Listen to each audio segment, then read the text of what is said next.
Hello and welcome to this English language course. In this lesson, we discuss CV writing.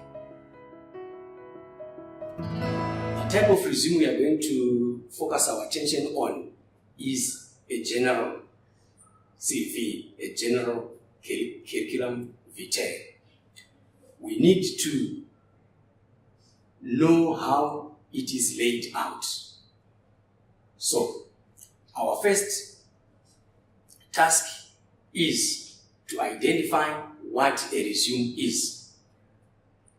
A resume is a document that we use to give full information about yourself.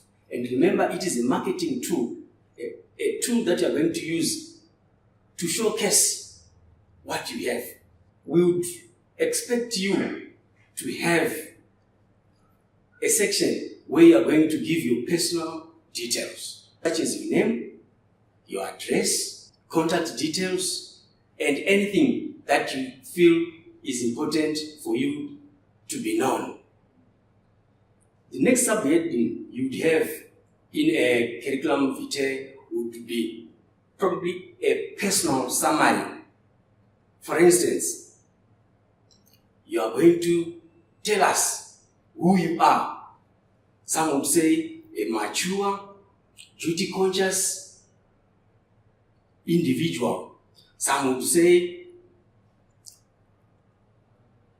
committed and hardworking. Remember, you also need to capture your qualifications in your personal summary, giving us your work experience and your skills in the personal summary. We move on to an important section that then details your academic and professional qualifications. You are going to probably start with where you did your education. Probably we want you to focus your attention on secondary school, where you did your secondary education. Give us the subjects you passed. You can probably list them and the grades that you would have obtained.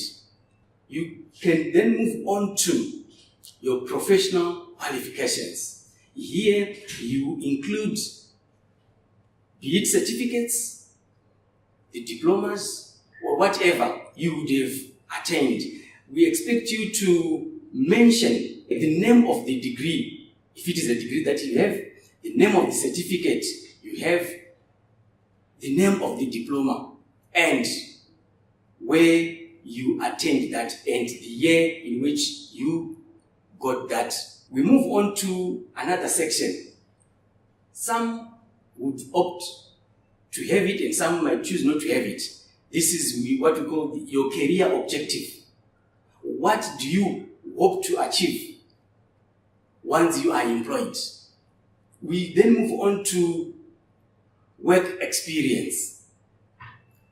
Some would say professional work experience. This is a section where you are going to detail your working experience.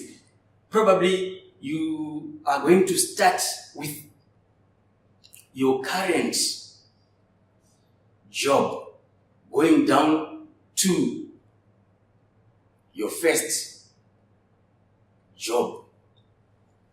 Here you will be telling us the years you were holding that particular job, what you did, and maybe again you also need to mention the skills you gained from that.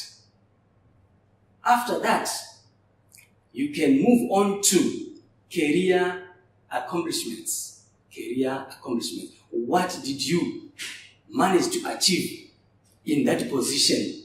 We also have a section where you are going to be looking at the key competencies and skills. What kind of a person are you? What are you able to do? Is what you are going to table under key competencies. Like, for example, you can call yourself a highly organized and detail-oriented individual. A highly organized and detail-oriented individual who is conscientious and a self-starter. You also need to have a section where you are going to tell us about your hobbies and interests. For example, you can say, I am into debating. I am into coaching soccer. We have a section where you are supposed to have your referees, the very people whom your would-be employer would want to contact to know more about you. Some employers here would require you to have 2 people as your referees. You need people such as your priests. You can have your former school headmaster as your referee, your teacher. Then you need to have the contact details of your referees.